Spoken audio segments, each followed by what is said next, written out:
Alors, nous réitérons la bienvenue pour cette réunion de ce matin. Alors, on va pouvoir écouter le discours qui a pour thème « Pourquoi les chrétiens doivent être différents ?» Et pour cela, frère René Richardson s'est préparé pour nous le présenter. Donc, René, nous t'écoutons. Imaginez deux situations peu confortables pour un chrétien. C'est votre mère au téléphone. Nous aimerions tellement vous voir. Je sais que vous ne fêtez pas Noël, mais venez quand même au repas pour qu'on soit tous ensemble un moment. Ou une autre situation. Au collège, tous les collégiens discutent après la fin des cours. Tu as vu le dernier épisode de la série qui est sorti hier? Ils ont exécuté la moitié de l'équipe. C'était vraiment sanguinaire. Attends, je te le montre sur mon téléphone. Ces deux situations ont quelque chose en commun. En tant que chrétiens, nous devons souvent nous distinguer du monde. Ce n'est pas facile. On peut donc se demander pourquoi devons-nous être différents? Comment y arriver? Pour comprendre, intéressons-nous d'abord à notre histoire. Il y a 3500 ans, Jéhovah a choisi une nation, un peuple qui va bénir pour qu'ils puissent vivre en paix et prospérité dans un pays ruisselant du lait et du miel. Il donne un commandement particulier que nous pourrions regarder ensemble en Exode, le livre d'Exode, s'il vous plaît. Exode chapitre 23.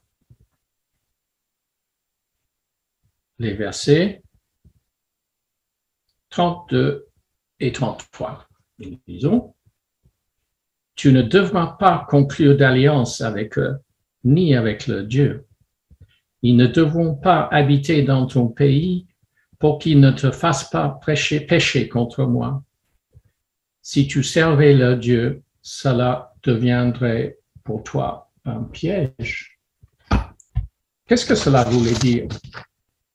Jéhovah leur demande de ne pas adopter les coutumes des nations alentours, de ne pas adorer les dieux, de ne pas se marier avec eux. Et comme un rappel protecteur de ceci, ils devaient porter un cordon bleu au-dessus de la frange de vêtements. Ils étaient donc différents.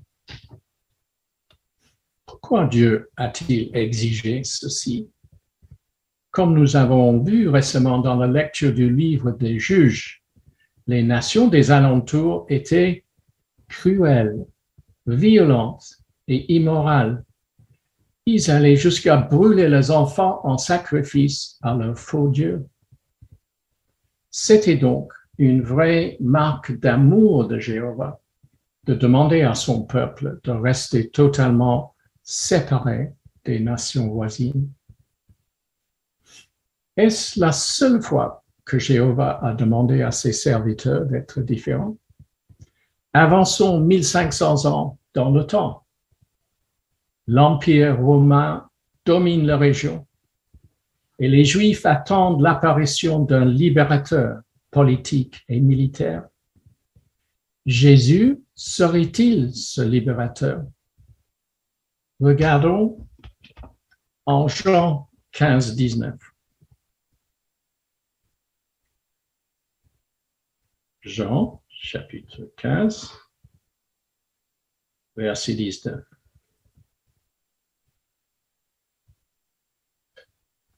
Si vous faisiez partie du monde, le monde serait attaché à ce qui lui appartient. Or, comme vous ne faites pas partie du monde, mais que je vous ai choisi du milieu du monde, voilà pourquoi le monde vous haït.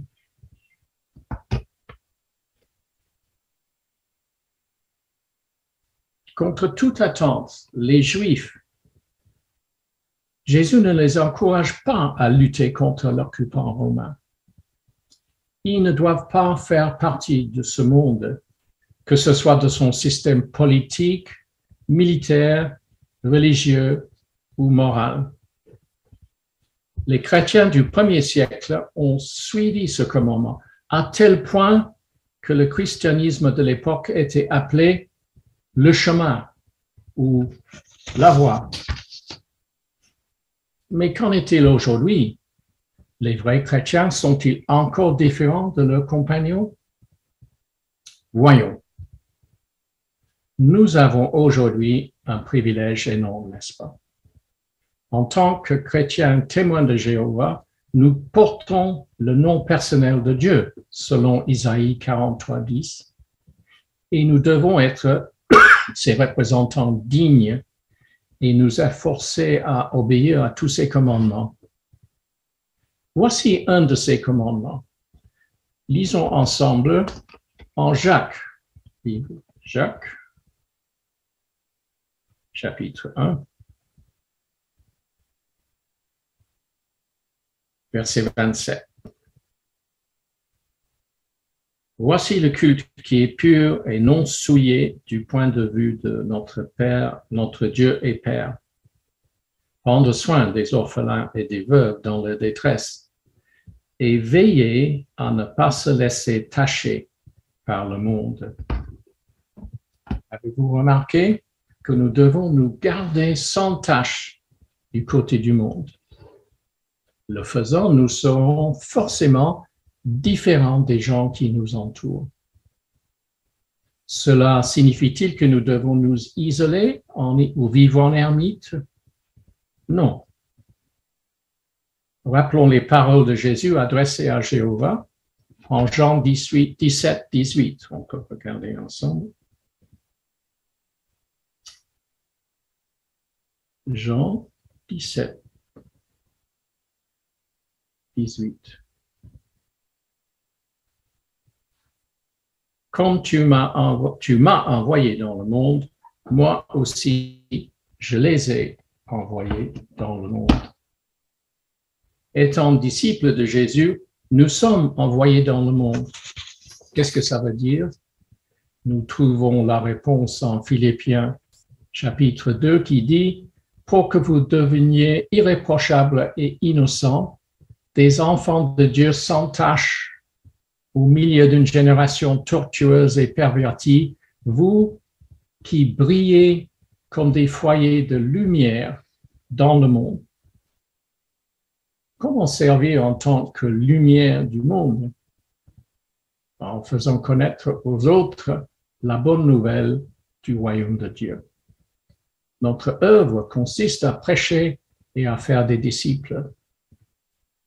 Et ça, c'est encore une chose qui nous rend différents, n'est-ce pas?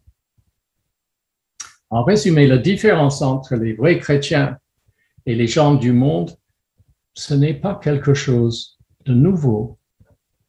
Dieu a établi cette différence avec les Israélites quand il les a fait sortir de l'Égypte il y a 3500 ans. Jésus a affiné cette différence quand il était sur la terre. Et les premiers chrétiens ont par la suite maintenu cette différence. Et aujourd'hui, nous les chrétiens témoins de Jéhovah sont déterminés à la maintenir. Néanmoins, ce n'est pas toujours facile. Alors, comment résister à l'influence de notre entourage sur nous, que ce soit notre maman non-croyante dans le premier exemple ou des camarades de classe au collège, entre autres? Bon, soyons francs. Le désir d'être populaire et accepté par les autres est très fort pour nous tous, mais surtout pour les jeunes chrétiens. Voici ce que disent quelques-uns. Je cite. En classe, les jeunes fixent les règles pour tout, la conduite, le langage et la coiffure. On ne peut pas être soi-même. Il faut choisir, faire comme tout le monde ou être rejeté.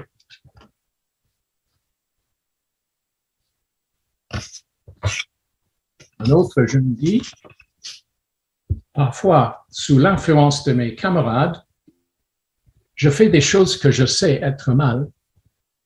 Si je ne le faisais pas, je serais trop différent. Alors, je dis oui.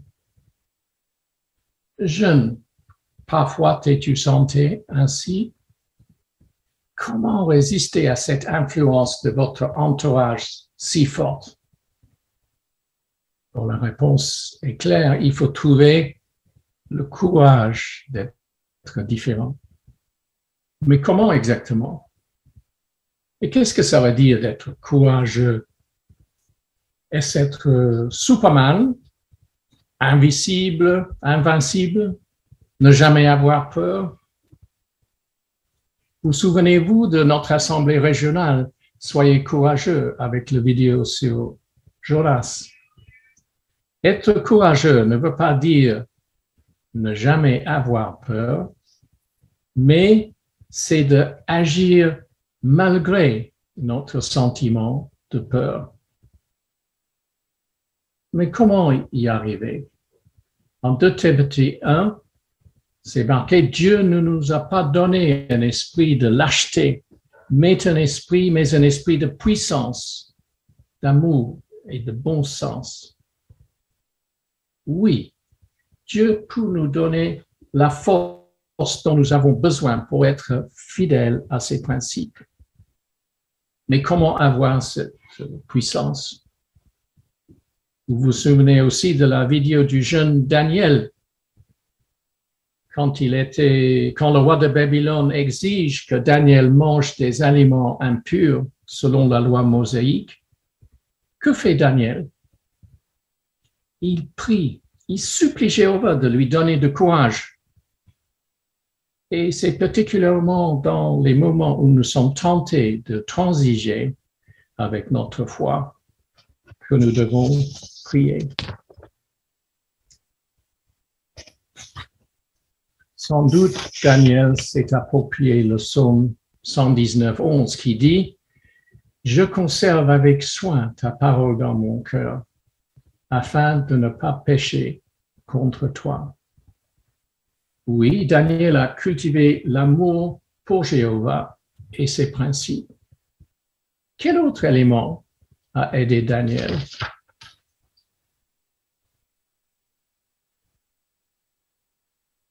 Daniel n'était pas le seul dans cette situation. Le roi de Babylone avait amené captifs beaucoup de jeunes Israélites.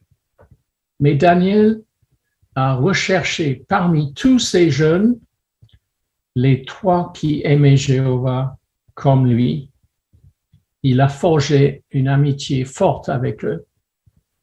On les voit ici, bon, dans l'ombre, mais on voit ici à table, à part.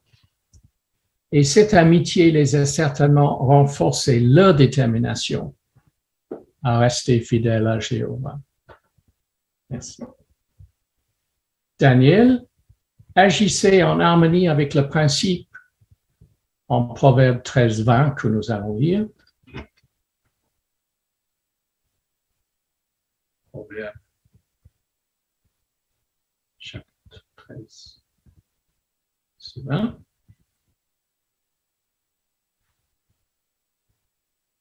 Celui qui marche avec les sages deviendra sage, mais celui qui fréquente les stupides aura des problèmes. Cherchons des amis dans l'assemblée, ceux qui aiment Jéhovah et ses noms. Ils nous aideront dans des moments difficiles.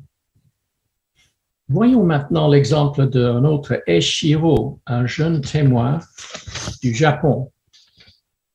Il explique, « À l'école, ma conscience ne me permettait pas de participer aux cérémonies auxquelles étaient mêlés des symboles et des chants patriotiques. Je ne pouvais pas non plus apprendre les arts martiaux, puisque c'est contraire aux principes bibliques. On le questionnait souvent sur son refus de participer à ces activités. On comprend que c'était difficile pour lui. Comment a-t-il fait face? Il dit, j'ai fini par considérer tout cela comme un défi. Il me fallait préparer des réponses pour défendre ma position, puis me reposer chez Jéhovah en lui priant. Et c'est ça qui lui a permis de devenir plus fort spirituellement.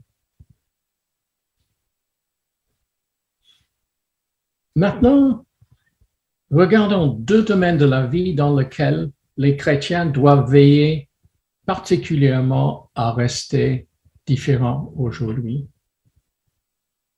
Le premier, c'est que le chrétien doit mettre le royaume de Dieu à la première place. Prenons l'exemple de cette bouteille d'eau. Vous êtes en randonnée, il fait chaud, et il ne vous reste plus que quelques gorgées d'eau. Qu'allez-vous faire avec le peu d'eau qui reste dans la bouteille? Allez-vous l'utiliser pour nettoyer une tache sur votre chemise?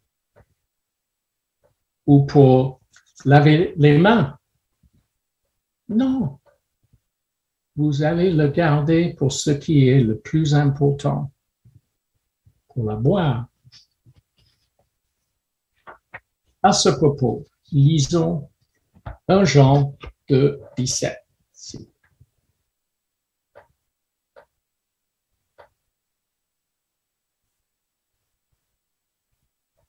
Le lettre de Jean 2, 17. De plus, ce monde est en train de disparaître et son désir aussi, mais celui qui fait la volonté de Dieu vivra pour toujours. Les jours de ce monde sont comptés. Comment allons-nous utiliser le temps qui reste? Est-ce que nous allons donner la priorité à notre carrière professionnelle, à notre confort, à notre compte en banque, à notre éducation? Même si ce ne sont pas des choses mauvaises en soi, ça, ce serait comme utiliser nos dernières gouttes dans notre bouteille pour nettoyer une tache ou se laver les mains. Analysons-nous. Jésus nous révèle que devrait être notre façon de voir les choses à cette époque. En Matthieu 6. Nous allons lire Matthieu 6. Matthieu 6, les versets 31 à 33.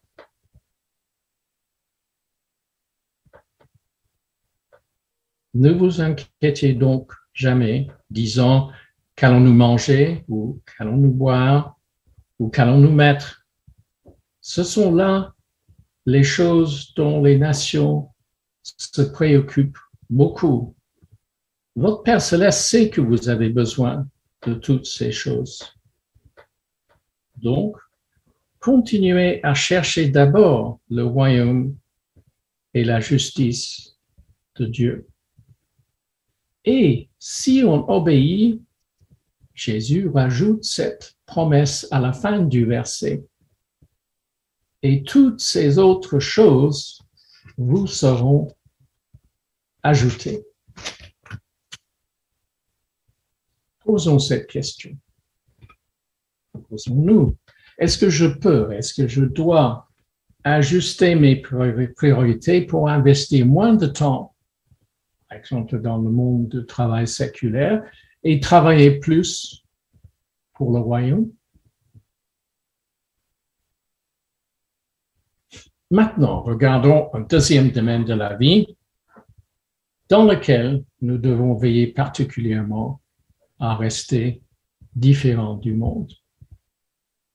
L'immoralité. L'immoralité. La moralité du monde se dégrade. La situation va de mal en pis. Est-ce que cela veut dire que les normes de Jéhovah se dégradent aussi? Pas loin de là. Lisons en 1 Corinthiens, chapitre 6. 1 Corinthiens, chapitre 6. Les versets 9 et 10. Ne savez-vous pas que les injustes n'hériteront pas du royaume de Dieu? Ne vous y trompez pas. Ceux qui ont une conduite sexuelle immorale, les idolâtres, les adultères, les hommes qui pratiquent l'homosexualité, les voleurs, les gens avides, les ivrognes, les insulteurs et les extorqueurs n'hériteront pas du royaume de Dieu. Bon, la conduite sexuelle, on sait, c'est une sexuelle immorale, est une traduction du mot grec porneia. Et ce mot désigne les relations sexuelles entre personnes non mariées, l'homosexualité, bisexualité, etc. Celui qui s'abstient de tout acte sexuel immoral en retire des bienfaits et l'approbation de notre Créateur Jéhovah. Cela doit être notre cas. Mais est-ce toujours facile? Non. Même une personne attachée à Dieu doit parfois lutter pour chasser de son esprit des pensées impures. Alors, que faire pour ne pas laisser une pensée immorale s'installer dans notre esprit? Pour la réponse, lisons Philippiens chapitre 4.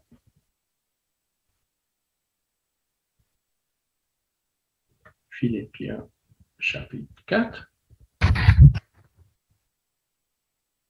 verset 8. Philippiens 4, 8.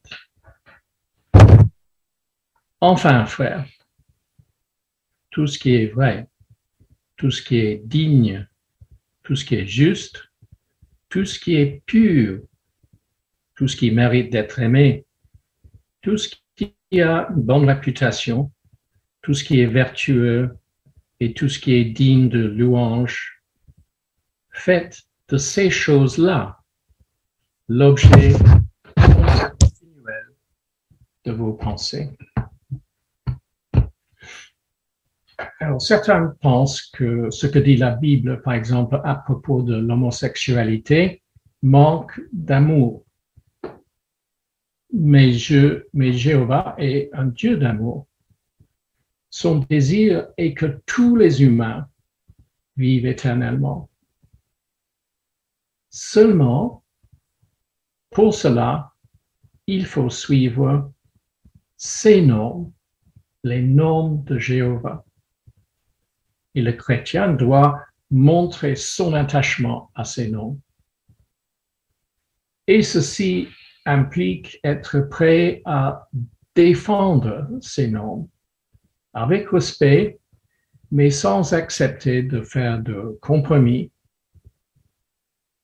Vous souvenez-vous de notre vidéo que nous avons vue lors de notre assemblée « Soyons courageux ».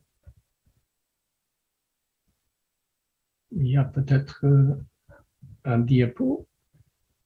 En tout cas, la vendeuse dans un magasin, elle est là, la vendeuse. Vous vous souvenez de ça? Elle demande à notre sœur d'accepter un bracelet arc-en-ciel pour que la sœur montre qu'elle soutient un mouvement dont Jéhovah désapprouve. Dans cette situation, saurions-nous défendre avec respect mais fermeté notre attachement aux normes moraux de Jéhovah? Avons-nous déjà réfléchi à ce que nous dirions dans cette situation?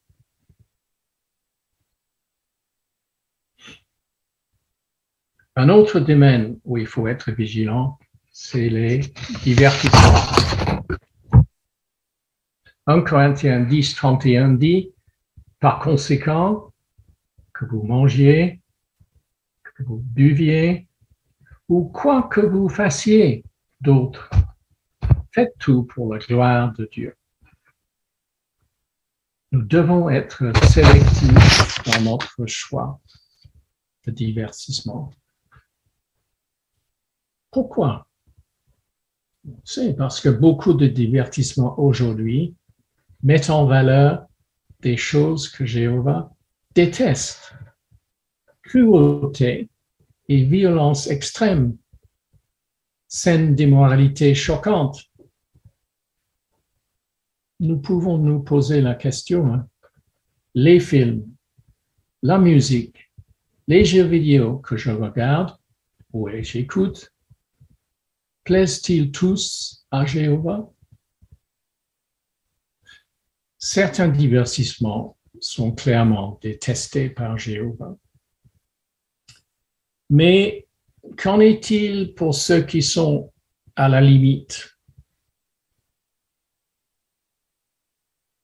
Choisirons-nous de conduire aussi près du gouffre que ce conducteur? Non. Restons le plus loin possible de tout divertissement qui nous semble mauvais ou douteux.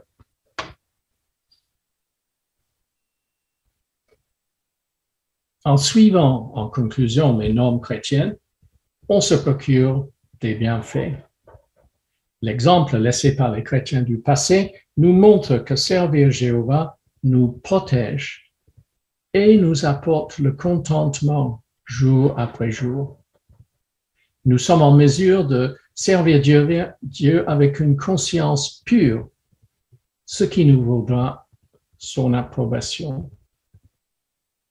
Comme Daniel, chérissons notre étude de la Bible, prions constamment Jéhovah pour qu'il nous donne sa force et entourons-nous de serviteurs fidèles qui nous aideront à rester intègres.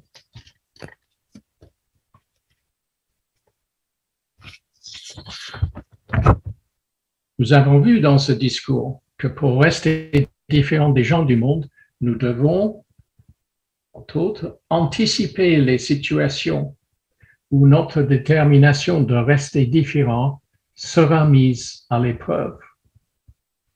Nous préparer pour bien agir. Priez Jéhovah de nous donner la force, puis agir avec détermination. Cela nous permettra de rester toujours proche de notre Père céleste, le Dieu heureux, et avancer sur la route étroite qui mène à la vie éternelle. Merci.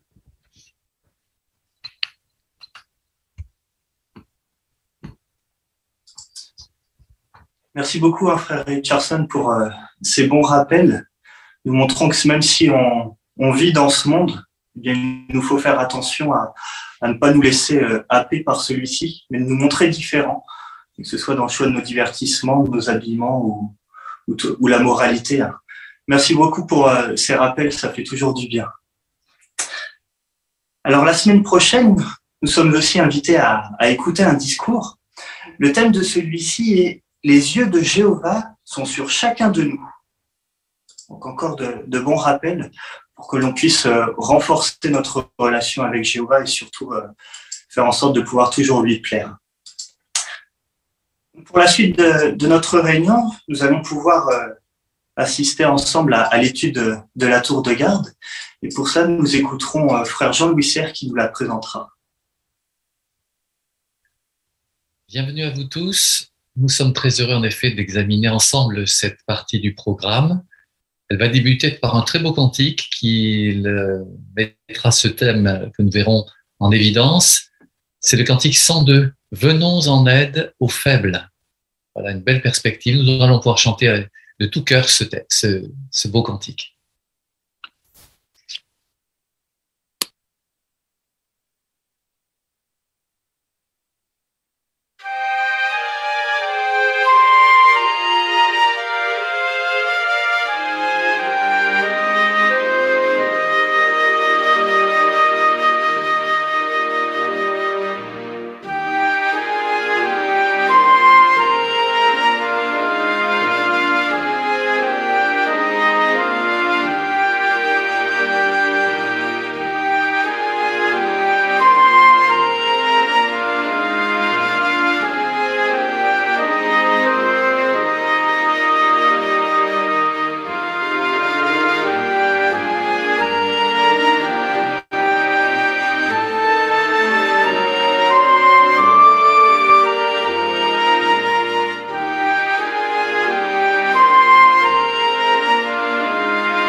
C'est le dernier article de notre étude, de notre tour de garde de septembre 2021 que nous examinerons ce jour, intitulé « Quand un proche cesse de servir Jéhovah ». Voilà une situation des plus douloureuses que peut traverser un chrétien. Cette situation, Jéhovah lui-même la connaît, l'a connue. Des serviteurs de Jéhovah l'ont abandonné. Il peut donc être une aide et nous comprendre pleinement si nous traversons de tels moments dans notre vis-à-vis de membres de notre entourage. Cette étude est très réconfortante, vous l'avez noté, elle utilise de très nombreux versets qui touchent le cœur, qui nous fortifient et nous permettent, eh bien, d'imiter Jéhovah, de voir de belles leçons retirées, comment réagir si quelqu'un dans notre entourage a abandonné Jéhovah, et puis comment aider quelqu'un de notre assemblée qui traverserait également cette épreuve.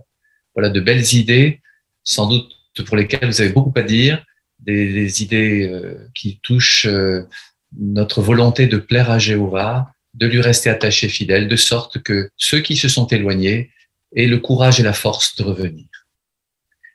Le texte de Psaume 78, verset 40, rappelle en effet que Jéhovah partage les souffrances de ceux qui vivent cela, puisqu'il parle de ses serviteurs, la nation d'Israël, et il dit, ce texte, combien de fois il le pénère. Merci d'avance pour votre bonne participation dans quelques instants. Tout de suite, nous allons écouter notre lecteur pour ce jour, frère Jean-Sébastien Ronzeau, pour la lecture du premier paragraphe. Un de tes proches a-t-il été excommunié ? Cela peut être une situation très douloureuse. Hilda raconte : mon mari est mort après 41 ans de mariage. Je pensais que c'était la pire chose qui pouvait m'arriver. Mais quand mon fils a été excommunié et a abandonné sa femme et ses enfants, ça a été beaucoup plus difficile pour moi. Merci. La question de ce paragraphe demande : que ressentent certains quand un de leurs proches est excommunié ? Famille Mpassi.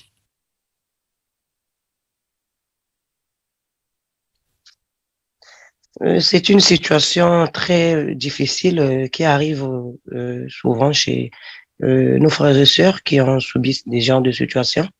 Et nous avons le cas de Hilda, par exemple, qui avait perdu son mari après 41 ans de mariage. Donc, du coup, elle pensait que c'était la pire chose qui pouvait l'arriver. Et ça n'a pas arrêté là, mais ça a continué. Et quand son fils a été excommunié et a abandonné sa femme et les enfants, ça a été encore plus difficile pour elle. Et on voit sur l'image, c'est vraiment très, très difficile la situation qu'elle a vraiment vécue. Merci beaucoup. Tu as bien résumé les points importants de cette situation. Merci beaucoup. Lisons avec notre lecteur les paragraphes 2 et 3 ainsi que le psaume 78. Imagine la peine que Jéhovah a dû avoir quand des anges, donc des membres de sa famille, l'ont abandonné. Et imagine à quel point il a dû être triste de voir les Israélites, son peuple bien-aimé, se rebeller contre lui à de nombreuses reprises. Notre Père Céleste a également beaucoup de chagrin quand quelqu'un que tu aimes le quitte. Il comprend ta souffrance et il t'apportera les encouragements et le soutien dont tu as besoin. Dans cet article, nous verrons ce que nous pouvons faire pour bénéficier du soutien de Jéhovah dans ce genre de situation. Nous verrons aussi comment nous pouvons aider les membres de notre assemblée qui traversent cette épreuve. Mais tout d'abord, parlons d'un raisonnement erroné qu'il nous faut combattre. Psaume 78e, versets 40 et 41. Combien de fois ils se rebellèrent contre lui dans le désert et le pénèrent dans les terres désertiques. Maintes et maintes fois, ils mirent Dieu à l'épreuve. Ils attristèrent le Saint d'Israël.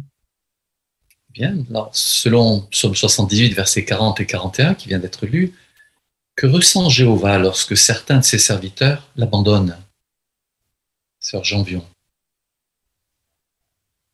Oui, on voit que Jéhovah a des sentiments. La conduite que l'on peut avoir a forcément une incidence sur ses sentiments. Par nos actions, on peut le réjouir ou le peiner. Et le verset 40 explique qu'ils lui causèrent du chagrin. Donc, de même que l'enfant indiscipliné peut causer une grande douleur affective à ses parents, pareillement, les Israélites entêtés rebelles attristèrent leur Père céleste. Merci beaucoup. Sœur Richardson. Et cela est très important pour tous ceux qui ont connu ces situations douloureuses, de savoir que Jéhovah a connu une telle situation, que Jéhovah a le sentiment et que Jéhovah, ça nous renforce aussi l'idée que Jéhovah veut et peut nous venir en aide. Très bien. Merci. Selon une autre traduction, à propos de ce texte, ils ont dit non à Dieu, parlant des Israélites, ce qui illustre vraiment la cause de douleur que peut ressentir Jéhovah. Sœur Renaud.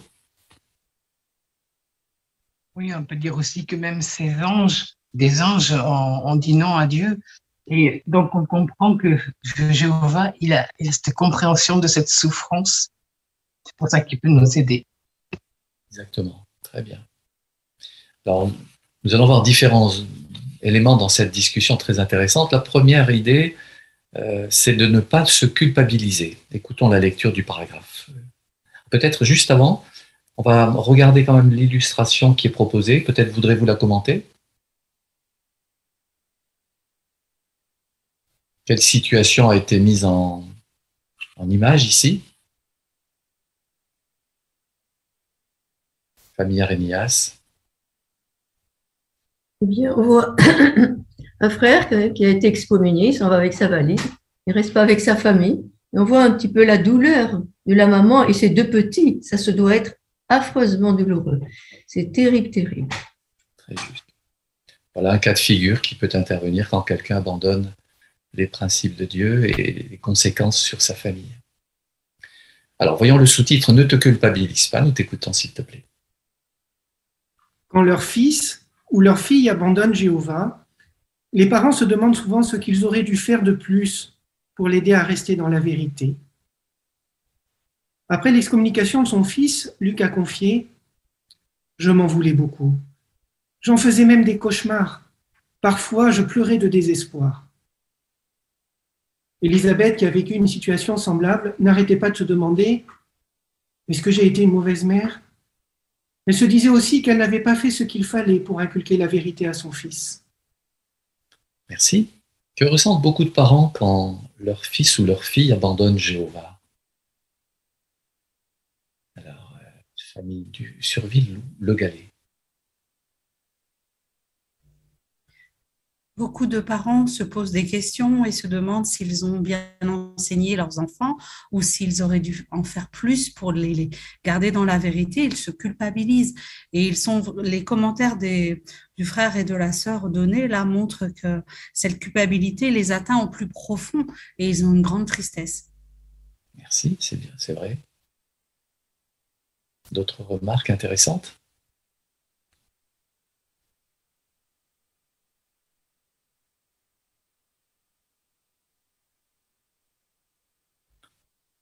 Frère Rodriguez-José.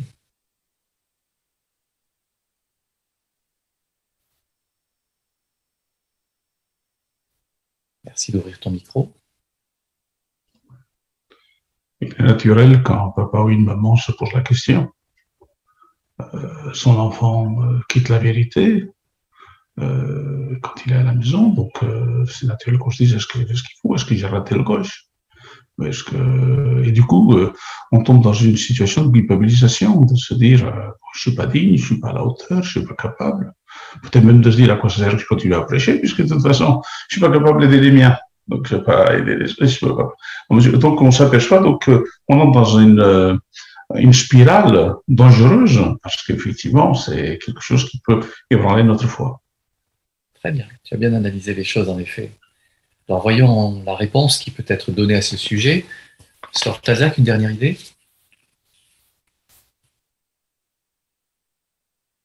On peut se dire, en tant que maman, on a donné la vie à notre enfant. Jéhovah leur donne la vie éternelle et il la repousse. Et c'est quelque chose, on peut faire pendant très longtemps des cauchemars et pleurer de désespoir comme cette maman. Eh oui. Alors, voyons, Qui porte la responsabilité d'une telle situation avec le paragraphe 5? N'oublions pas que Jéhovah a donné à chacun de nous le libre arbitre. Cela veut dire que nous pouvons choisir de lui obéir ou non. Certains jeunes ont eu des parents qui ne leur ont pas laissé un bon exemple. Pourtant, ils ont décidé d'adorer Jéhovah et ils mènent une vie heureuse à son service. D'autres ont eu des parents qui ont fait de leur mieux pour leur enseigner les principes bibliques, mais malgré cela, ils ont choisi de s'éloigner de Jéhovah. Au bout du compte, c'est à chacun de décider s'il servira Jéhovah. Donc, chers parents qui êtes en souffrance parce qu'un de vos enfants a abandonné Jéhovah, arrêtez de vous dire que c'est de votre faute. Et oui. Alors, la question demande, quand une personne abandonne Jéhovah, de qui est-ce la faute? Alors, sœur Ben Daoudia Roselyne. Déjà, il ne faut pas oublier que Jéhovah a donné à chacun de nous le libre arbitre. Nous pouvons choisir de lui obéir ou non. C'est à chacun de nous de décider s'il servira Jéhovah. Et comme Josué a dit en Josué chapitre 24, verset 15, il a dit au peuple d'Israël, « Quant à moi et à ma famille, nous servirons Jéhovah. » Très bien. Frère Noël Giraud. Oui, alors pourquoi nous répondons cela? Eh bien parce que les faits le démontrent. Dans la vérité, dans les assemblées, il y a des parents qui n'ont pas donné de très bons exemples à leurs enfants, même parfois en étant dans la vérité. Et pourtant, leurs enfants ont progressé. Ils sont actuellement des serviteurs de Jéhovah zélés et heureux. Par contre, dans d'autres situations, eh bien, certains ont eu des parents qui étaient exemplaires, hein, qui leur ont donné de l'affection, qui leur ont donné une direction spirituelle. Et malgré tout, ces enfants, eh bien, ils ont quitté la vérité. Donc, c'est vrai que c'est vraiment un choix personnel. Et comme l'a dit Josué, 24-15, il dit « Choisissez vous-même aujourd'hui qui vous servirez ». Et oui, nos propres décisions déterminent notre avenir. C'est bien nous. Sœur Balza Dominique. Oui, j'avais bien aimé l'image qu'a donnée la tour de garde de décembre 2017 qui disait que notre relation avec Jéhovah n'est pas comme un forfait téléphonique dont profite toute une famille, mais c'est individuellement que chacun doit travailler à sa relation personnelle avec Jéhovah. Très bonne image, en effet. Merci de la rappeler. Famille Tavna. C'est vrai que toutes les familles, tous parents veulent le meilleur pour leurs enfants, leur a donné la vie, ils désirent qu'ils servent Jéhovah parce que c'est ce qui nous rend vraiment heureux. Mais malgré tout, c'est à leurs propres enfants qui font leur choix et la tour de garde encourage ses parents à ne pas culpabiliser, à arrêter de dire que c'est leur faute parce s'ils ont fait ce qu'ils ont pu, et bien, aux yeux de Jéhovah, ils doivent avoir une bonne conscience. Excellent. Merci. Alors, arrêtons-nous sur un autre cas de figure maintenant, celui d'un jeune qui voit l'un de ses parents abandonner Jéhovah. Quel sentiment, quelle culpabilisation pourrait-il ressentir? Voyons cela avec le paragraphe 6. Parfois, c'est un des parents qui abandonne la vérité et même sa famille. Cela peut être dévastateur pour les enfants qui voyaient en leur père ou en leur mère un exemple à suivre. Esther, dont le père a été excommunié, confie « Je pleurais beaucoup parce que je comprenais que mon père n'était pas juste en train de s'éloigner de la vérité. Il avait carrément fait le choix de ne plus adorer Jéhovah. J'aime mon père. Donc, après son excommunication, je n'arrêtais pas de m'inquiéter pour lui. J'avais même des crises de panique. » Bien, alors que peut ressentir un jeune quand un de ses parents abandonne Jéhovah? C'est également douloureux. Quelle forme d'analyse pourrait-il développer ou de raisonnement? Famille Ougar. C'est intéressant d'avoir ce point de vue parce que généralement on s'intéresse beaucoup plus aux enfants qui quittent Jéhovah et là on parle des parents et on voit à quel point ça peut être déstabilisant pour les jeunes parce que ils ont encore besoin de se construire et puis de voir un de leurs parents quitter la vérité est vraiment difficile à vivre.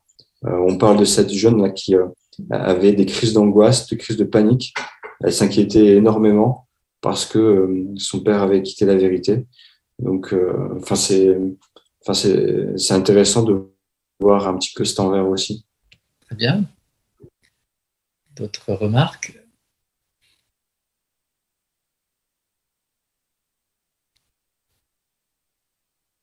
Sœur Richardson? Oui, on s'imagine facilement que ce jeune va s'inquiéter pour le bien-être de son père. Et la relation a été complètement coupée grâce à son excommunication. Donc, ça crée une situation très, très déstabilisante. Très juste. Que pensez-vous de la mention du psaume 27, verset 10, dans ce contexte délicat? Quel est déjà un début de réponse ou d'aide qu'offre ce passage? Famille Surville, Le Galet. On voit que c'est un texte très, très rassurant parce que même si effectivement un jeune peut être complètement dévasté par l'abandon sur le plan spirituel de son père ou de sa mère, Jéhovah est là.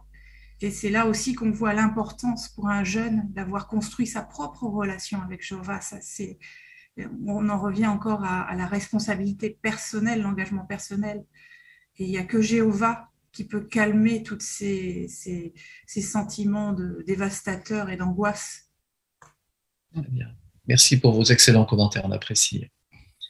Alors voyons comment Jéhovah aide. Appuyons et développons cette idée avec le paragraphe 7. Chers jeunes, si un de vos parents est excommunié, sachez que nous qui sommes vos frères et vos sœurs, nous partageons votre peine. Et soyez sûrs que Jéhovah comprend votre souffrance. Il vous aime et il se réjouit que vous lui restiez fidèles, tout comme nous d'ailleurs. Souvenez-vous que vous n'êtes pas responsable de la décision de votre père ou de votre mère. Comme nous venons de le voir, Jéhovah laisse chaque humain faire ses choix et chaque personne, vouée et baptisée, doit assumer ses responsabilités. Bien, que ressent Jéhovah pour les jeunes qui ont un parent excommunié? Famille Dubois. Jéhovah, notre Créateur, est un Dieu d'amour, le Dieu qui personnifie l'amour. Et si nous aimons, c'est parce qu'il aime lui d'abord. Donc si nous souffrons, nous pouvons être sûrs que Jéhovah lui aussi souffre. Et dans ce contexte, dans le cas de ces enfants qui souffrent des décisions de leurs parents, on peut être persuadé qu'effectivement Jéhovah aussi souffre pour eux. Bien. Sœur Jouando.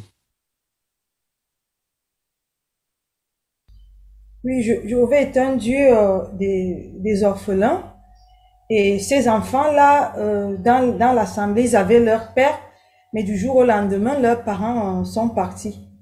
Donc, Jéhovah les considère comme des orphelins, mais il les considère aussi, ils ne sont pas responsables du choix de leur père. Et ces enfants-là peuvent s'inspirer aussi des histoires bibliques où les parents ont refusé la vérité. Corée a refusé Jéhovah, mais la Bible dit que ses enfants n'ont pas été détruits et ils sont devenus des bons serviteurs de Jéhovah parce que Jéhovah les a encadrés. Donc, Jéhovah anticipe certaines situations et il y a beaucoup de conseils dans la Bible qui peuvent vraiment aider ces enfants-là. Très bien. Merci. On nous rappelle en Galates 6, verset 5, 4 vérités importantes.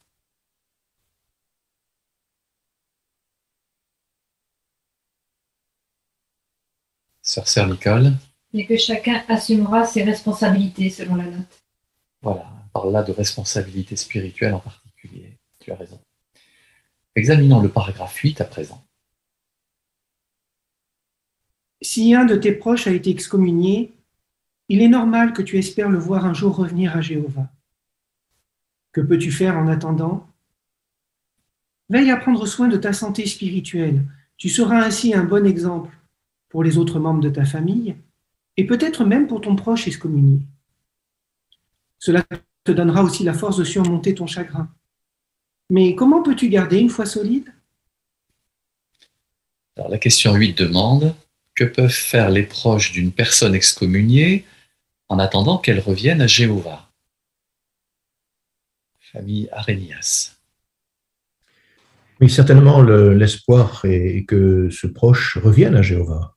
Alors, pour cela, eh bien, il est très important de montrer un bel exemple sur le plan spirituel, ce qui peut aider ce proche qui est parti. Et en plus, on peut encourager les autres membres de la famille. Et soi-même, eh bien, on peut ainsi avoir la force suffisante pour surmonter le chagrin qu'on a eu. Bien. Famille Pifto. Quand on vit ce genre de situation, même pour des enfants, il pourrait avoir le sentiment ou être poussé naturellement à devenir comme un père ou une mère pour essayer de s'investir afin que ce membre de la famille revienne à la vérité. Et ça peut être épuisant de prendre ce type de rôle, surtout quand c'est nos parents qui partent de la vérité.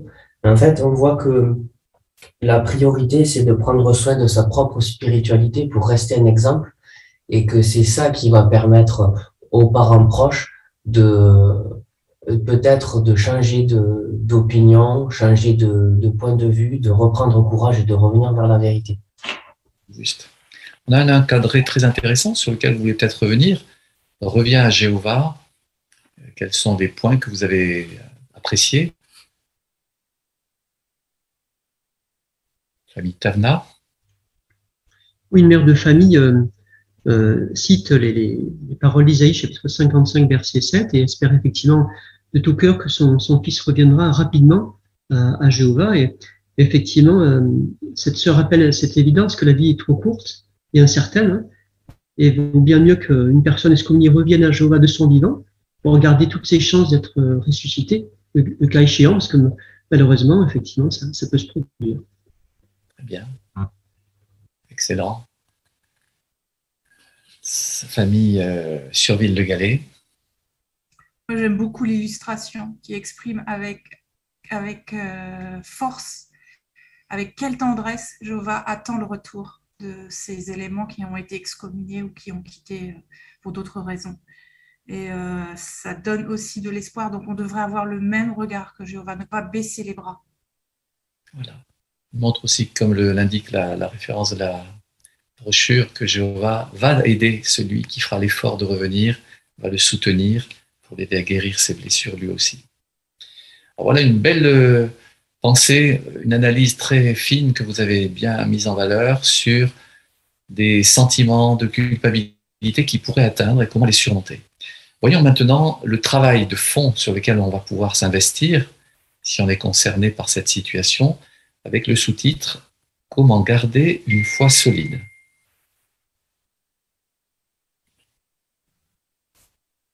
Garde de bonnes habitudes spirituelles. Il est essentiel que tu continues de fortifier ta foi et celle des membres de ta famille. Que peux-tu faire pour cela? Puise de la force auprès de Jéhovah en gardant l'habitude de lire et de méditer la Bible et d'assister aux réunions. Johanna, dont le père et la sœur ont abandonné Jéhovah, explique « Je ressens un grand calme m'envahir quand je lis l'histoire de personnages bibliques comme Abigail, Esther, Job, Joseph ou Jésus. Leur exemple apaise ma souffrance et m'aide à être plus positive. Nos chansons aussi me font beaucoup de bien. » Merci. La question 9 demande « Comment peux-tu puiser de la force auprès de Jéhovah ?» Comment puiser de la force auprès de Jéhovah? Il y a de bonnes idées à mettre en lumière. Vous pourrez aussi éventuellement parler de l'encadré, des versets réconfortants pour ceux qui ont un proche excommunié. Sœur Nzali Francisca. Il nous est recommandé ici de garder de bonnes habitudes spirituelles, c'est-à-dire la lecture de la Bible, l'assistance aux réunions. Il est vrai que lorsqu'on assiste aux réunions et qu'on écoute des commentaires des frères et sœurs, ou même lorsqu'on assiste à une réunion de prédication et qu'on partage des expériences des uns des autres, ça nous réconforte ça nous réconforte et ça nous donne la force de continuer. Très bien, belles idées.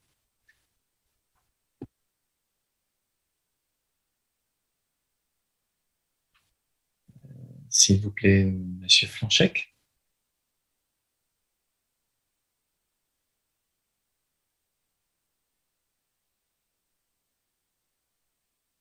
N'oubliez pas d'ouvrir le micro. On entend? Oui. Ah ouais. Oui, il y a également la lecture de la Bible, la lecture et l'étude de la Bible qui est un mouvement indispensable à la bonne marche spirituelle. Eh oui. Alors, vous avez remarqué dans l'encadré, on a une série de versets qui nous sont proposés. Les anciens ont sans doute pillé cette liste pour s'en servir ultérieurement. Y a-t-il des versets qui vous ont particulièrement plu, qui vous apparaissent édifiants? Sœur Balza. Par exemple, le psaume 94, verset 19, quand le chagrin nous submerge, Jéhovah nous apaise. Bien, voilà une bonne référence en effet. Vous avez noté une autre? Sœur Nicole. Le psaume 61, 1 et 2, il appelle au secours, il crie vers Jéhovah pour que Jéhovah leur vienne en aide. Très bien, voilà de belles références qui peuvent vraiment aider, soutenir dans de tels moments. Famille, une dernière idée, famille Pifto. Oui, psaume 34, 6 aussi, que quand on prie à Jéhovah, il nous sauve de toutes les détresses qu'on a. Une dernière, frère Van der Bort. Je voulais revenir sur une idée du paragraphe. Quand la sœur parle aussi que les chansons lui font beaucoup de bien, c'est vrai qu'on voit que l'organisation de Jéhovah produit quasiment chaque mois une chanson. Ce n'est pas simplement un divertissement, mais vraiment un enseignement, parce que souvent les paroles avec un air de chanson restent encore plus et souvent touchent aussi beaucoup plus notre cœur. Tu as tout à fait raison d'appuyer cette idée. Il y en a plusieurs qui touchent exactement ce cas de figure. Paragraphe 10, nous lirons avec le lecteur également le psaume 32. Dis à Jéhovah tout ce qui t'inquiète. Quand des sentiments douloureux t'envahissent, prie-le encore et encore. Supplie notre Dieu aimant de t'aider à voir la situation comme il la voit. Et demande-lui de te rendre perspicace et de t'enseigner le chemin où tu dois aller. Cela peut être très difficile pour toi de dire à Jéhovah ce que tu ressens vraiment, mais sache qu'il comprend pleinement ta détresse. Il t'aime beaucoup et il t'invite à lui ouvrir ton cœur. Psaume 32e, versets 6 à 8. C'est pourquoi tout fidèle te priera tant que l'on peut encore te trouver. Alors même l'inondation ne l'atteindra pas. Tu es pour moi une cachette. Tu me préserveras de la détresse. Tu m'entoureras de joyeux cris de délivrance. Je te rendrai perspicace et t'enseignerai le chemin où tu dois aller. Je veux te conseiller, l'œil sur toi. Merci. D'après Psaume 32, versets 6 à 8, que devons-nous faire pour calmer nos sentiments douloureux? Que devons-nous faire? Frère Rodriguez. Le psaume 32, versets 6 à 8 met en évidence le fait qu'il ne faut pas se laisser submerger au point de ne plus pouvoir respirer. Si on est complètement noyé, c'est fini. Donc, il est dit qu'on doit à ce moment-là s'approcher de Jéhovah lorsqu'on est dans une profonde détresse. Et lui, il est là pour nous sortir de là.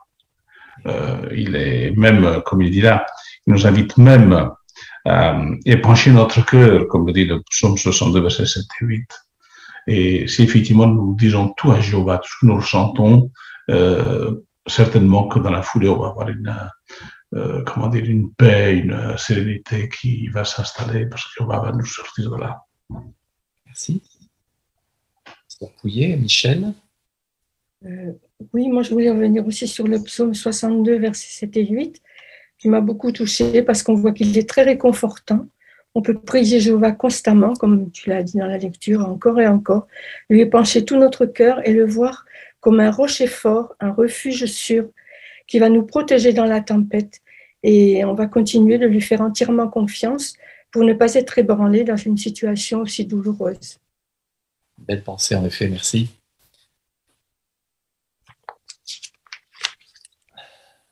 Alors,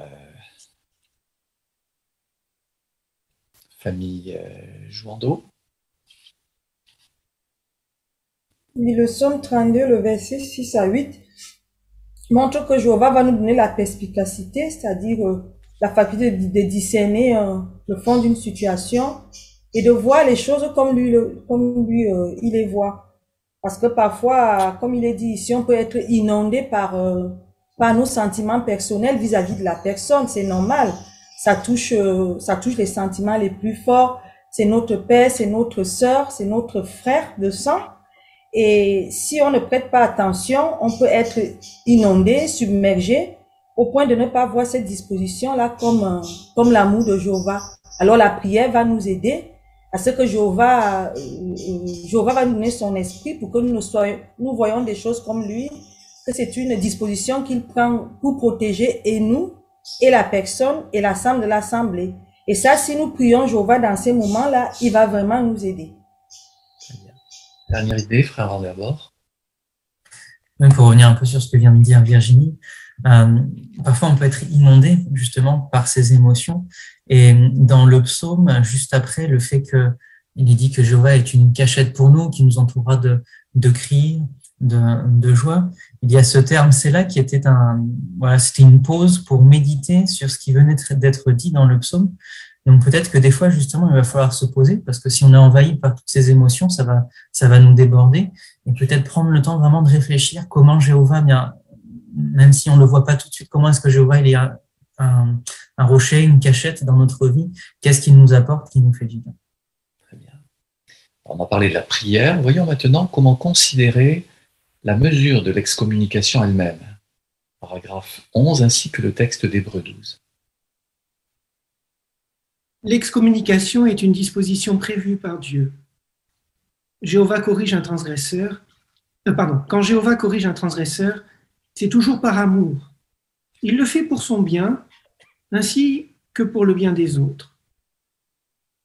Il peut arriver que certains critiquent la façon dont les anciens ont traité l'affaire, mais bien souvent, ils taisent intentionnellement des détails qui seraient en défaveur du transgresseur.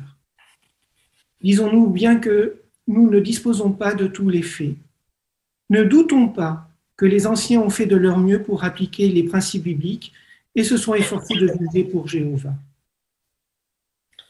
Hébreux chapitre 12, verset 11 déclare « Aucune correction, c'est vrai, ne semble sur le moment être une cause de joie, mais plutôt une cause de tristesse. Cependant, par la suite, elle rapporte à ceux qu'elle a formés un résultat paisible, la justice. » Merci. Alors d'après Hébreux 12, verset 11, quand Jéhovah corrige quelqu'un, pourquoi devons-nous lui faire confiance? Alors, famille Dufresne. Jéhovah est juste, et lorsqu'il corrige quelqu'un, eh bien, il le fait toujours pour le bien de la personne parce qu'il l'aime. Et parfois, les mesures, elles doivent être plus drastiques, mais elles sont nécessaires aussi bien pour le pécheur que pour aussi l'assemblée qui doit rester pure. Très bien. Frère Charnot, Christophe. Et ce point est bien montré dans le passage que nous avons lu. Il montre notamment que la correction, lorsque Jéhovah l'applique, va apporter un résultat paisible. Cela montre que Jéhovah n'est pas dur, bien au contraire, le mot résultat peut même être rendu par un fruit. Donc c'est que dès le début, Jéhovah, il voit le bien, il voit les bienfaits spirituels que la correction peut apporter à un transgresseur, donc il agit toujours avec un objectif constructif. Très juste. Frère Ronzo. De plus, comme le rappelle le paragraphe, lors de l'écoute d'un transgresseur, les anciens ont vraiment conscience qu'ils jugent pour Jéhovah. Alors ça ne se voit pas, mais avant l'audition, chaque ancien prie et demande l'aide de Jéhovah pour bien se préparer. Ensuite, lorsque les anciens sont ensemble, avant l'audition, ils prient à nouveau ensemble pour que Jéhovah les guide. Durant l'écoute, 2, 3 fois, 4 fois si nécessaire, les anciens se retrouvent ensemble et appellent au secours à nouveau Jéhovah pour lui demander sa direction. Et quand les anciens écoutent le transgresseur individuellement, ils appellent Jéhovah à l'aide et demandent à Jéhovah, est-ce que j'ai bien compris? Est-ce que c'est sur cette idée-là que je dois m'arrêter? Donc finalement, il faut bien comprendre que on appelle tellement Jéhovah à l'aide qu'on ne peut pas douter que l'Esprit Saint de Jéhovah nous aide à prendre la meilleure décision qu'il soit. Très juste. On pourrait revenir un instant sur l'encadré, l'excommunication, une mesure disciplinaire qui montre que Jéhovah nous aime. Vous avez peut-être relevé des idées intéressantes. Famille Juliano.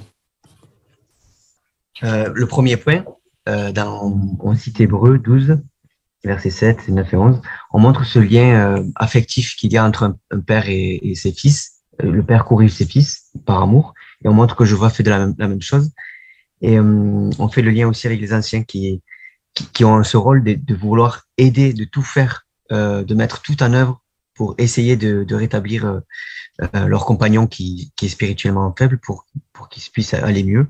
Et on rappelle donc c'est les deux conditions quand on arrive à l'excommunication, le fait de commettre un péché grave et qu'il n'y a pas de repentance. Mais avant cela, il y a quand même tout un travail de correction, d'aide qui est apporté. Et c'est beau cette image de rappeler que les anciens vont être comme des pères un petit peu pour aider ou des grands frères pour aider leur compagnon qui va pas bien. Bien, merci. Bonne remarque. Sœur Casse-Céline. J'ai bien aimé le point numéro 2, où il fait la comparaison avec une personne qui a été infectée par un virus très contagieux qui doit être mis en quarantaine pour ne pas transmettre la maladie à d'autres. Et en fait, ce qui est intéressant, ce que j'aime bien, c'est le fait d'être mis en quarantaine. Quand on est mis en quarantaine, on n'est pas écarté définitivement. On est mis en quarantaine pour être soigné, pour revenir. Donc, on voit encore une preuve d'amour de la part de Jéhovah, protéger l'Assemblée, mais aussi permettre à cette personne, pendant sa quarantaine, de se remettre en question et de revenir guéri dans l'Assemblée. Excellent, très bien. Que peut-on ajouter encore d'intéressant, sœur Nicole Vincent? Luc 15, 7 dit, je vous dis que de la même façon, il n'y aura plus de joie dans le ciel pour un seul pécheur qui se repent que pour 99 justes qui n'ont pas besoin de se repentir. Il y a en effet beaucoup de joie, et comme c'est dit également dans la parabole du retour du fils prodigue, que perdre quelqu'un, c'est douloureux, et le voir revenir apporte beaucoup de joie, et on peut lui faire la fête parce qu'il a le mérite d'avoir fait la démarche nécessaire pour revenir dans le droit chemin. Allez, on a un autre point, je crois, sœur Ngomé.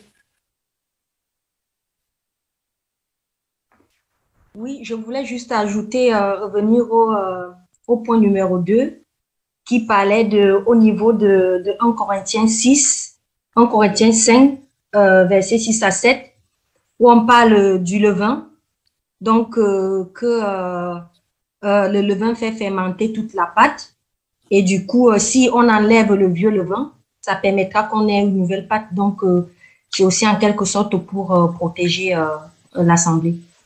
Très bien. Allez, qui veut revenir sur le point numéro 3, famille Arénias? Oui, donc il est clair que pour certains, l'excommunication, c'est la seule discipline suffisante pour l'amener à revoir sa position, sa conduite, sa manière de transgresser les principes de Jéhovah. Donc c'est une preuve d'amour, parce que grâce à cette discipline, un bon nombre d'excommuniés, eh bien, sont revenus à Jéhovah, ils ont pris conscience de la gravité de leur faute. Lisons à présent le paragraphe 12. Si un de tes proches a été excommunié, tu peux l'aider à revenir à Jéhovah en soutenant la décision des anciens. Élisabeth, que nous avons déjà citée et dont le fils a été excommunié à l'âge adulte, confie « Ça a été très dur de ne plus avoir de contact avec notre fils. Mais après être revenu à Jéhovah, il a reconnu qu'il avait mérité d'être excommunié. Par la suite, il a dit qu'il en avait tiré de précieuses leçons. J'ai appris de cette épreuve que la discipline de Jéhovah est toujours juste. » Marc, son mari, ajoute « Bien plus tard, notre fils m'a dit que s'il avait voulu revenir à Jéhovah, c'était en grande partie parce que nous avions agi exactement comme il le fallait. Je suis très heureux que Jéhovah nous ait aidés à lui obéir. Merci. Qu'a constaté un couple qui a soutenu la mesure disciplinaire qu'est l'excommunication quand il notait? Frère Rodriguez. Eh bien, c'est un couple qui effectivement a été profondément affecté par l'excommunication de l'enfant, ce qui est tout à fait naturel. Mais ce que j'aime beaucoup, c'est quand le frère nous dit à la fin, je suis très heureux que Jéhovah nous ait aidés à lui obéir. Alors, plutôt que de partir en conjecture sur ceci ou cela, c'est demander à Jéhovah de nous aider à soutenir la disposition de l'Assemblée, parce qu'elle est juste, on vient de le voir. Elle était juste. Et d'ailleurs, le fils, c'est ce qu'il a reconnu, il a dit, c'est votre attitude ferme qui m'a permis effectivement de revenir plus vite. Et donc, on s'aperçoit qu'effectivement, celui qui a été excommunié, même si ça amène une grande souffrance à la famille n'a qu'un seul choix pour l'aider, c'est de soutenir la disposition. Très bien. Voyons également une source d'aide nécessaire dans de tels moments avec le paragraphe 13. Confie-toi à des amis compréhensifs. Recherche la compagnie de chrétiens mûrs qui peuvent t'aider à ne pas perdre espoir. Johanna, déjà mentionnée, dit « Au fond de moi, je me sentais seule. Mais de parler à des amis dignes de confiance m'a aidé à gérer mes sentiments. » Maintenant, que faire si certains membres de l'Assemblée disent des choses qui ne font qu'accentuer ta douleur? Bien, alors qu'est-ce qui peut t'aider à surmonter ta peine?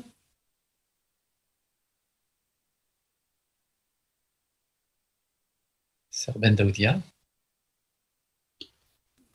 On voit notamment en Proverbe chapitre 17, verset 17 qui dit « Un véritable ami témoigne son amour en tout temps, et c'est un frère qui est né pour les moments de détresse. » Donc c'est important d'avoir des compagnies de chrétiens mûrs qui peuvent nous aider à ne pas perdre espoir. Très bien. Famille Richardson. Oui, on peut ajouter avoir des amis mûrs qui nous aident à soutenir la décision de Jéhovah et de rester ferme. Et oui, c'est vrai. Sœur Talzac. Voilà, et c'est la compagnie vraiment de nos frères et sœurs. Alors cette compagnie, on va la retrouver en prédication lors des réunions. Et bien sûr, on va essayer le plus possible d'être en leur compagnie parce que quand la famille n'est pas témoin de Jéhovah autour de nous, ben, ils ne comprennent pas l'attitude qu'on peut avoir avec notre enfant quand c'est le cas. Merci. Lisons le paragraphe 14. Sois patient avec tes frères et sœurs. En effet, tous ne réagiront pas de façon idéale, c'est inévitable. Ne sois donc pas étonné si certains ne savent pas quoi dire ou si involontairement, ils font des remarques qui te blessent. Souviens-toi de ce conseil de Paul. Continuez à vous supporter les uns les autres et à vous pardonner volontiers les uns aux autres, même si quelqu'un a une raison de se plaindre d'un autre. Une sœur dont le fils a été excommunié explique « Jéhovah m'a aidé à pardonner à mes frères et à mes sœurs qui voulaient me faire du bien, mais qui l'ont fait de manière imparfaite. » Voyons à présent comment l'Assemblée peut aider les membres de la famille d'une personne excommuniée qui sont restés fidèles à Jéhovah. La question 14 demande « Pourquoi devons-nous continuer à nous supporter les uns les autres et à nous pardonner volontiers les uns aux autres ?» Qu'est-ce qui pourrait survenir? Sœur Renaud. Oui, on peut dire que c'est inévitable parce que Jacques 3,2 dit bien « Car tous nous trébuchons souvent. » Et si quelqu'un trébuche, pas en parole, c'est un homme parfait, capable de maîtriser aussi tout son corps. Donc ça montre bien qu'on fait des erreurs. Donc c'est bon de pardonner, comme il est dit.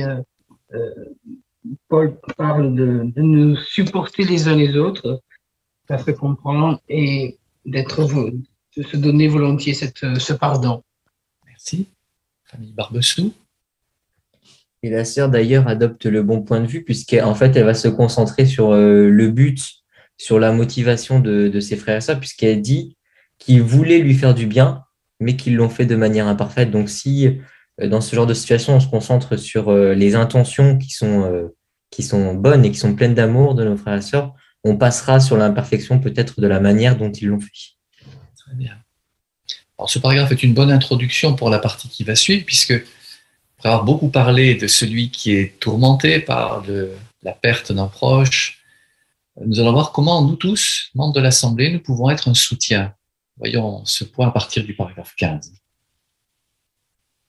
Montrez-vous particulièrement gentil et chaleureux avec ceux dont un proche est excommunié. Après l'excommunication de son frère, Myriam appréhendait d'aller aux réunions. Elle raconte « J'avais peur de ce que les frères et sœurs allaient dire. Mais certains ont vraiment compati à mon chagrin et ils n'ont jamais dit de mal de mon frère. Grâce à eux, je ne me suis pas sentie seule dans ma douleur. » Une autre sœur se souvient, quand notre fils a été excommunié, des amis sont venus nous réconforter. Certains ont reconnu franchement qu'ils ne savaient pas quoi nous dire, mais ils ont pleuré avec moi et ils m'ont écrit des petits mots. Toutes ces attentions m'ont fait énormément de bien. Merci. Comment pouvons-nous soutenir ceux dont un proche a récemment été excommunié? Alors, famille Juliano. Oui, c'est intéressant de voir que on dit ici, montrez-vous particulièrement gentil et chaleureux. Et si on se rappelle le début de la tour de garde, beaucoup culpabilisent quand un proche dans la famille est excommunié. Donc, on voudrait pas rajouter du feu dans leur poids et dans leur culpabilité. Donc, au contraire même, on veut essayer de les aider, à leur montrer tout notre amour et en leur montrant justement qu'ils n'ont pas à culpabiliser de la situation. Merci. Sœur Cathy Borde. Oui, j'ai bien aimé quand la sœur Myriam raconte que, pardon, qu'elle a vraiment apprécié l'aide des frères et sœurs. Et elle ajoute qu'ils n'ont jamais dit de mal de son frère. C'est vrai que c'est intéressant parce que tous, on a peut-être pu constater des attitudes avant l'excommunication ou des choses, on pourra avoir envie d'en parler. Et peut-être même la personne, enfin celui qui pleure l'excommunié, il va peut-être lui-même dire des choses sur son frère ou sur sa sœur ou sur son père ou sur sa mère qui est excommunié. Mais nous, il faut pas qu'on se permette, on peut le laisser dire, mais il faut pas qu'on se permette de dire du mal de celui qui est parti, enfin qui est excommunié, parce que sur le plan des sentiments, ça fait quand même mal. Très bien. Famille Véron. Oui, et même si on ne sait pas quoi dire, c'est pas grave. En fait, le principal, c'est vraiment qu'on soit là pour partager sa peine, qu'on pleure avec la personne. Et peut-être que même avec le temps, on pourra trouver des mots en lui écrivant une carte. Là, on pourra réfléchir à des paroles réconfortantes. Mais le principal, c'est vraiment d'être à ses côtés. Excellent. Très bonnes idées. Merci pour vos bons commentaires tous. Voyons aussi comment affronter la question du temps, la durée parfois longue d'attente. Comment soutenir dans ce cadre particulier avec la lecture du paragraphe 16, s'il te plaît. Apportons un soutien qui dure dans le temps aux membres d'une famille dont un proche est excommunié. Ils ont désespérément besoin de notre amour et de nos encouragements. Parfois, certains ont eu le sentiment que des membres de l'Assemblée ne voulaient plus les fréquenter. Ne donnons jamais cette impression. Les jeunes dont les parents ont abandonné Jéhovah ont tout particulièrement besoin de félicitations et d'encouragement. Considérons le témoignage de Maria. Son mari a été excommunié et l'a abandonnée, elle et ses enfants. Elle raconte « Des frères et sœurs venaient chez nous. Ils nous préparaient à manger et ils m'aidaient à organiser notre culte familial. Ils partageaient ma douleur et pleuraient avec moi et ils m'ont défendu quand certains ont répandu de fausses rumeurs. Ils me remontaient le moral. » Bien, alors comment les membres de l'Assemblée peuvent-ils apporter un soutien qui dure dans le temps? Sœur Nzali. Au lieu d'infliger la double peine à celui dont un parent a été excommunié, il nous est recommandé ici de continuer à fréquenter cette personne, de la féliciter, de lui apporter des encouragements. C'est ainsi que petit à petit, sa peine va s'atténuer. Surtout pas l'isoler. Famille Hougard. L'idée n'est pas non plus de ressasser le passé, de refaire le film de ce qui s'est passé, mais plutôt d'être encourageant, de partager des choses quotidiennes aussi, et qui peuvent tout simplement donner une vision un peu différente à ce compagnon qui a besoin d'aide, qui a besoin aussi de se changer les idées et de se retrouver proche d'amis et de Jéhovah en même temps. Voilà. Famille Richardson. Oui, Romains 12, 13 nous encourage vraiment quand il dit faites tout, partager avec les saints selon leurs besoins. Donc ça nous encourage d'avoir de l'empathie, d'essayer de nous imaginer ça dont cette famille ou cette personne, ce frère, cette sœur a besoin. Et dans tous les domaines de la vie, et offrir, de partager avec eux. Voilà. Très bien. Il y a de belles idées que donne Maria en particulier ici. Famille Véron, une dernière idée? On le rappelle, la décision du transgresseur est la sienne de quitter Jéhovah. Donc, à aucun moment on devrait infliger à la famille le fait de les mettre à l'écart en disant que c'est de leur faute ou quoi. Donc, c'est dans le temps qu'on doit leur manifester notre amour parce qu'ils y sont pour rien dans cette situation. Donc, déjà qu'ils peuvent se rendre coupables. Donc, si en plus on donne cette situation de les mettre aussi à distance, ça les fera encore plus souffrir. Et c'est pas ce que Jéhovah veut. Très bien. Voyons à présent le rôle des bergers à ce propos.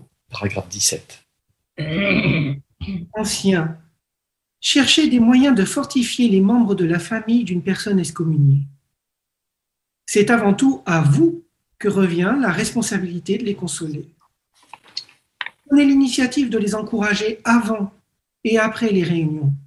Rendez leur visite et priez pour eux. Prêchez en leur compagnie. Et de temps en temps, pourquoi ne pas leur proposer de se joindre à vous pour le culte familial? Les bergers spirituels doivent témoigner aux brebis de Jéhovah qui souffrent toute la compassion, tout l'amour et toute l'attention dont elles ont besoin. Merci. Quel réconfort les anciens peuvent-ils apporter?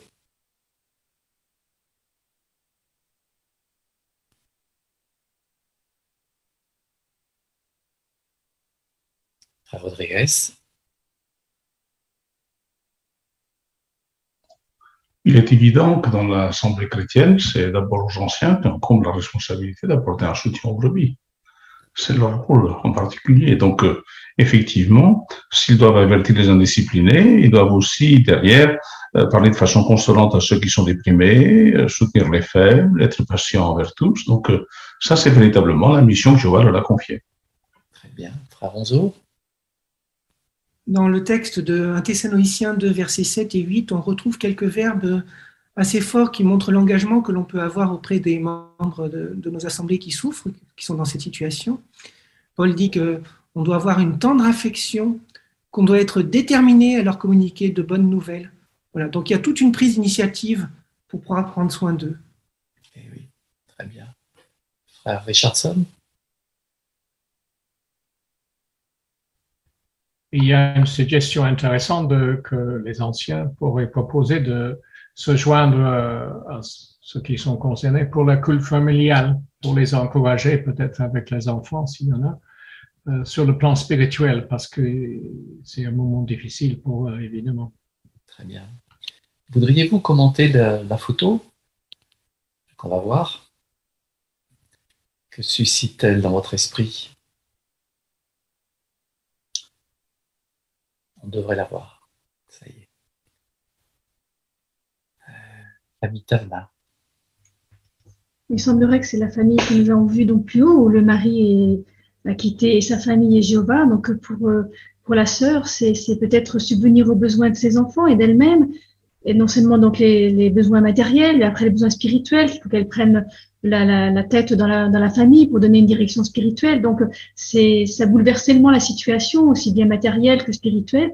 Eh bien, c'est là où cette famille, par exemple, a besoin d'encouragement par la visite des anciens, par peut-être proposant donc d'inviter à l'étude familiale ou de demander à d'autres frères et sœurs de s'occuper de cette famille, par exemple. Très bien. Les beaux sourires de nos deux frères sont touchants, n'est-ce pas, Sœur Le Gallais ou Surville? Et puis on peut voir que cette visite, elle est aussi bien pour notre sœur qui est dans la peine, mais aussi pour les enfants. Parce que si on peut s'imaginer que le frère qui a le manteau beige a le regard fixé sur la sœur, alors que le frère plus âgé derrière, avec son signe de la main, regarde plus les enfants. Donc ils sont là et pour apporter du réconfort à la maman, mais aussi aux enfants. Très bien. Merci pour votre analyse à tous. Voyons le dernier sous-titre. Garde bon espoir et continue de faire confiance à Jéhovah. Jéhovah ne veut pas que même un seul soit détruit, mais il veut que tous parviennent au repentir. Même si quelqu'un a commis une faute grave, sa vie reste précieuse pour Dieu. Pense au prix immense que Jéhovah a payé pour racheter la vie de pécheurs. Il a donné en sacrifice son propre fils qu'il aime tant. Avec compassion, Jéhovah cherche à aider les pécheurs à revenir à lui, et il espère qu'ils le feront, comme l'illustre l'exemple du fils perdu. Beaucoup de ceux qui ont abandonné la vérité sont plus tard revenus à leur Père céleste aimant, et l'Assemblée les a accueillis à bras ouverts. Élisabeth, déjà citée, a eu la joie de voir son fils revenir à Jéhovah.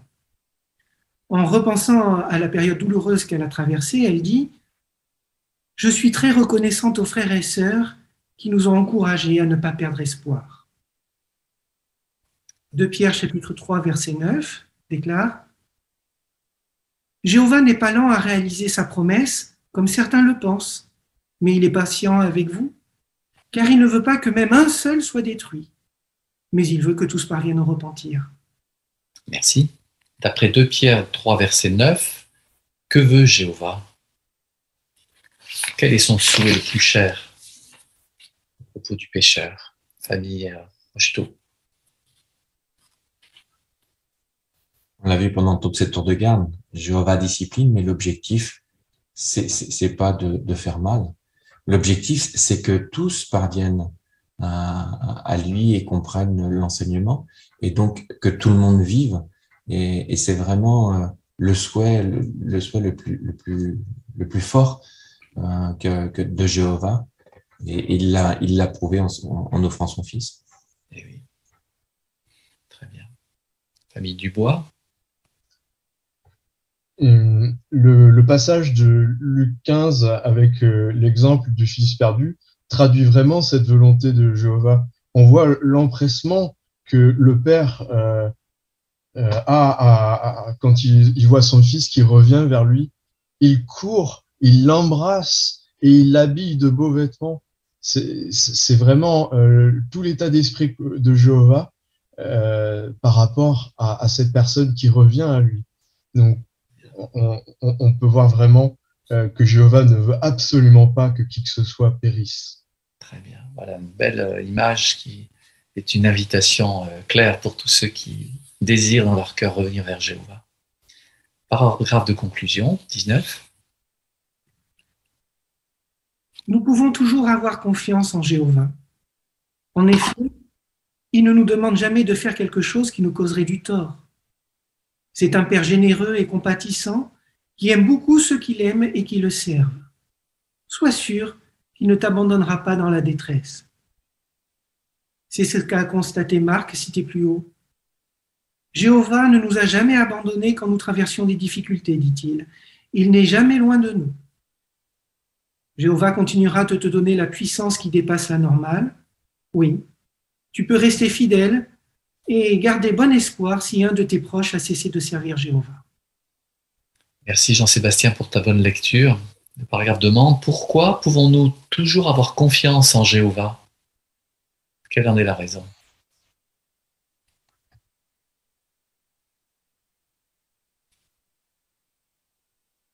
Frère Rodriguez.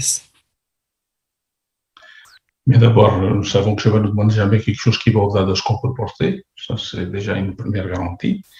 Et puis, deuxième, dit le texte d'Hébreux chapitre 13, versets 5 et 6, il nous donne la garantie qu'il ne nous quittera jamais, il ne nous abandonnera jamais. Donc, quelle que soit la situation qui nous arrive, plus ou moins affligeante ou même écrasante, comme ce qu'on vient de voir là, c'est démolisseur, de voir quelqu'un de proche qui s'éloigne de Jéhovah ou que nous perdons, effectivement, quelqu'un qui est notre plus proche ami, des fois, eh bien, Jéhovah sera là pour nous soutenir. Très bien. Alors, revenons sur 3 textes clés de notre étude de ce jour. Que t'a appris le texte de Psaume 78, versets 40 et 41? Qu'est-ce que tu as apprécié dans cette référence? Frère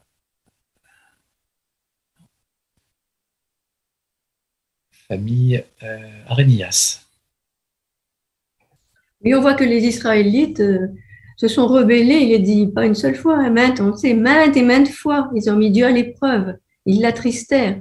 Et pourtant, ce peuple est resté le peuple de Jéhovah pendant des années. Jéhovah a pardonné, bien sûr, même s'il repêchait, Jéhovah a pardonné à nouveau. Donc, on peut faire vraiment confiance dans la miséricorde et la bonté de Jéhovah. C'est vrai. Famille Véron. Et on peut des fois peut-être se sentir seul face à notre chagrin, se sentir peut-être incompris, mais Jéhovah, lui, a connu, il sait ce que ça fait qu'on le quitte. Il connaît cette peine et donc du coup, il saura nous apporter les encouragements, la consolation dont on a besoin. Excellent. Que t'a appris le texte, le psaume 32, versets 6 à 8? Là aussi, il y avait de belles idées. Famille Nzali.